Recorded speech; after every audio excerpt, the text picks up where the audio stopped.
മക്കളെ നമസ്കാരം. പുതിയ ക്ലാസ്സിലേക്ക് എല്ലാവർക്കും സ്വാഗതം. ഇന്ന് പ്രധാനപ്പെട്ട ഒരു ക്ലാസ്സാണ്. നമുക്ക് മലയാളം, ഇംഗ്ലീഷ്, കേരളം എന്നൊക്കെ എഴുതണമെങ്കിൽ പ്രത്യേക ചിഹ്നം വേണം. പക്ഷെ ആ ചിഹ്നമുള്ള അക്ഷരം നമ്മുടെ ഈ സ്വരച്ചെടിയിൽ നമ്മൾ എഴുതിയിട്ടുണ്ടെങ്കിലും അക്ഷരത്തിലല്ല കൂട്ടുന്നത്. ചിഹ്നത്തിന്റെ പ്രാധാന്യമാണ് അവിടെ. നമ്മൾ കഴിഞ്ഞ ദിവസം ഔ വരെയല്ലേ എടുത്തത്. അതിന്റെ പ്രത്യേകത എന്താ? അവിടത്തോടുകൂടി നമ്മുടെ സ്വരാക്ഷരങ്ങൾ കഴിഞ്ഞു. 13 അക്ഷരങ്ങൾ. ആദ്യത്തെ അക്ഷരം ആ ശബ്ദം എവിടെയാണ്? 56 വ്യഞ്ജനങ്ങൾ. അതെവിടെ? നമ്മുടെ മണ്ണിന്റെ അടിയിലാണ് കേട്ടോ. മണ്ണിന്റെ അടിയിൽ വേറെ കുറച്ച് ആളുകളൊക്കെ ഉണ്ട് കേട്ടോ, വഴിയേ വരും. ഇവിടെ നമ്മള് തായ്തണ്ട് 1S എന്ന് പറഞ്ഞു. ഇവിടെ വലതുഭാഗത്തേക്കുള്ള കൊമ്പുകൾ 6R, ഇടതുഭാഗത്തേക്ക് 3L, നേരെ മുകളിലേക്ക് 2S, പിന്നീടുള്ള വലതുഭാഗം 3R. നമുക്ക് ഈ 3 കൊമ്പുകളുടെ പ്രത്യേകതയിൽ ഒരെണ്ണം കഴിഞ്ഞൊരു കൊമ്പ്, അതിലൊരു ഇല. ബാക്കി 2 കൊമ്പിൽ എന്താ ഉണ്ടായിരിക്കുന്നത്? കായകൾ. പ്രത്യേകതയുണ്ട് അവിടെ. അപ്പൊ ഇവിടെ ഇതിനെ പറയുന്നത് അനുസ്വാരം അം, ഇത് വിസർഗം. ഇവിടെ നമുക്ക് ഈ അം ആ എന്നുള്ള സ്ഥലത്ത് ഈ 13 സ്വരാക്ഷരങ്ങളെയും വെക്കാം, പിന്നെ 36 വ്യഞ്ജനങ്ങളെയും വെക്കാം. അപ്പൊ അവിടെ എന്തിനാ? ആപേക്ഷികമാണത്. അക്ഷരമല്ല, ശബ്ദം, സ്വരം. ഏത് സ്വരമാണോ അവിടെ വരുന്നതെന്ന് അറിയാമോ? അത് അക്ഷരമല്ലെന്ന് പറഞ്ഞു. ഉച്ചാരണം ഉണ്ടെങ്കിലേ അക്ഷരമാവുള്ളൂ എന്ന് നമ്മൾ നേരത്തെ പഠിച്ചു. അക്ഷരം അല്ല എന്ന് കൂട്ടി പറഞ്ഞേ. അക്ഷരമല്ല. അവിടെ ഒരു പുതിയൊരു അക്ഷരം കയറി വന്നു. ഏതാണ്? മ. ഉച്ചാരണം ഇല്ല. ഉച്ചാരണമില്ല. അതായത് അനുസ്വാരം എന്നുള്ള ആ ചിഹ്നത്തിന്റെ ശബ്ദം സ്വതന്ത്രമായ ഉച്ചാരണം ഇല്ലാത്തതാണ്. സ്വരങ്ങൾക്കും വ്യഞ്ജനങ്ങൾക്കും അത് ശബ്ദം കൊടുക്കുന്നു. മനസ്സിലായില്ലേ? ഇനി അതിന്റെ മറ്റൊരു പ്രത്യേകത, അതിന്റെ വലുപ്പം. ഇപ്പൊ നമ്മള് പാഠം നമ്മൾ എഴുതാറുണ്ട്. 15ാമത്തെ പാഠം അല്ലെ? പാഠം 15 അനുസ്വാരം.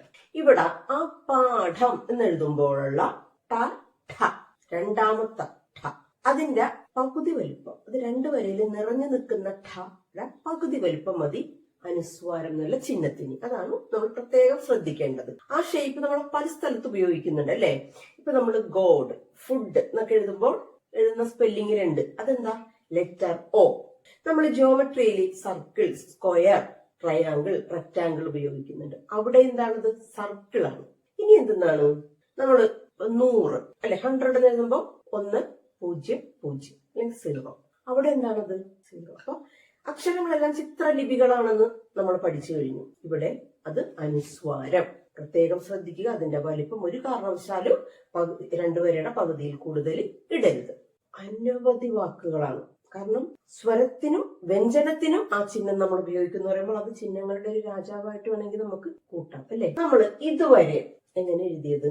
ഈ ഭാഗത്ത് നമ്മള് വാക്ക് എഴുതും അല്ലെ? ഇപ്പൊ ഔ ആണെങ്കിൽ ഔ വെച്ച് മാത്രമുള്ള വാക്ക്. ഇവിടെ നമ്മൾ ആ ചിഹ്നം കൊടുത്തു. ഇവിടെയാണ് വാചകം. പക്ഷേ അനുസ്വാരത്തിന്റെ കാര്യത്തിൽ നമുക്കത് വേണ്ട. നമുക്ക് എന്ത് ചെയ്യാം?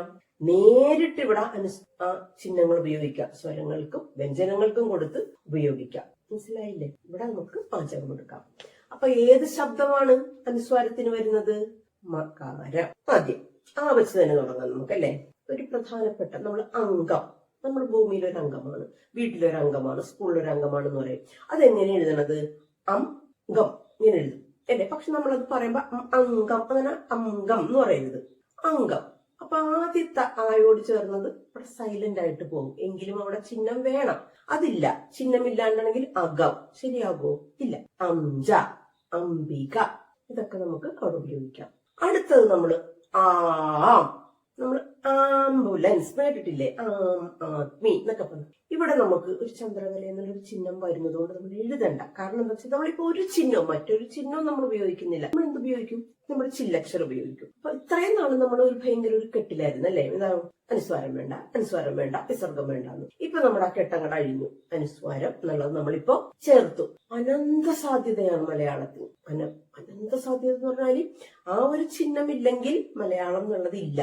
അത്ര ഇമ്പോർട്ടൻസ് ഉണ്ട് ആ ചിഹ്നത്തിന് കേട്ടോ, ആ ശബ്ദത്തിന്. ശബ്ദം മകാരം. ഇനി ഈ വെച്ചാണെങ്കിലോ ഇംഗ്ലീഷ്.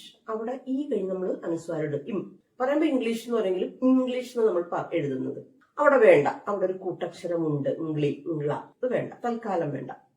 ചന്ദ്രകല അത് വേണ്ട നമുക്ക്. ഈ അത് ഒരു വാക്ക് കിട്ടിയില്ലെങ്കിലും നമ്മൾ ഉപയോഗിക്കുന്നുണ്ട്. ധാരാളം സന്ദർഭങ്ങളിൽ ഈം ഉപയോഗിക്കുന്നുണ്ട്. ഇപ്പൊ സുപ്രീം, ഡ്രീം, ഒക്കെ എഴുതുമ്പോ ഇംഗ്ലീഷ് വേർഡാണ്, പക്ഷെ നമ്മൾ മലയാളീകരിച്ച് എഴുതിയാൽ അവിടെ നമ്മൾ ആ ഈ എന്നുള്ള സൗണ്ടാണ് കൊടുക്കുന്നത്. ഇനി ഉംറ കേട്ടിട്ടില്ലേ? മുസ്ലിം സഹോദരരി തീർത്ഥ യാത്രക്ക് പോകുന്ന സ്ഥലം. ഇനി ബ്ലൂവും അല്ലെ? റുന്നാണെങ്കിൽ റും എന്നുള്ള ഒരു സൗണ്ട് കിട്ടുന്നില്ല. വെച്ചാണെങ്കിൽ എംബാം. ഇപ്പൊ മരിച്ചുപോയ ആൾക്കാരുടെ ബോഡിയൊക്കെ കുറെ നാള് സൂക്ഷിക്കണമെങ്കിൽ എംബാം ചെയ്യുന്നു പറയും. അതുപോലെ പല സംഗതിയും പ്രിസർവ് ചെയ്ത് വെക്കണേന് എംബാം എന്ന് പറയും. ഏം വെച്ചിട്ട് ഒരു ലെറ്റർ വാക്ക് കിട്ടിയില്ല. ഐ ആം റെഡി എന്ന് പറഞ്ഞാൽ ഐ എം റെഡി വേണമെങ്കിൽ ചുരുക്കി പറയാം ഐ എം റെഡി. ഓം വെച്ചിട്ടുള്ള കിട്ടിയില്ലെങ്കിലും ഓം ഉണ്ട്. ഓം ബുഡ്സ്മാൻ, ഓം നമ്മള് ഓം ശാന്തി എന്നൊക്കെ പറയില്ല, ഓം. പിന്നെ ഔ വെച്ചാണെങ്കിൽ ഔ എന്നുള്ള ഒരു വാക്ക് കിട്ടിയില്ലെങ്കിലും ഔഷധം, നമ്മൾ കുഞ്ഞുനാൾ മുതൽ ഔ എന്നുള്ള അക്ഷരം പഠിക്കുമ്പോൾ നമ്മൾ എടുക്കുന്ന വാക്ക് ഔഷധം. ഇനി നമ്മൾ വ്യഞ്ജനങ്ങളിലേക്ക് പോകണമെങ്കിൽ നമ്മൾ ഒരു ശബ്ദത്തിലല്ല നിൽക്കുന്നത്. ഇപ്പൊ കാ എടുക്കുകയാണെങ്കിൽ കാ കീ കീ കൂക്കു കൃ കം അവിടം വരെ നമുക്ക് ഇതിനുള്ള വാക്കുകൾ കിട്ടും. ധാരാളം വാക്കുകളാണ് നമുക്ക് കിട്ടുന്നത്. നമുക്കിപ്പോ ക കീ കീ എന്നുള്ള ശബ്ദത്തിന് ഇത് കൊടുക്കാം. കയാണെങ്കിൽ കരം, കൈ. കാ അനുസ്വാരമുള്ളൊരു വാക്ക് വരണമെങ്കിൽ കാരം.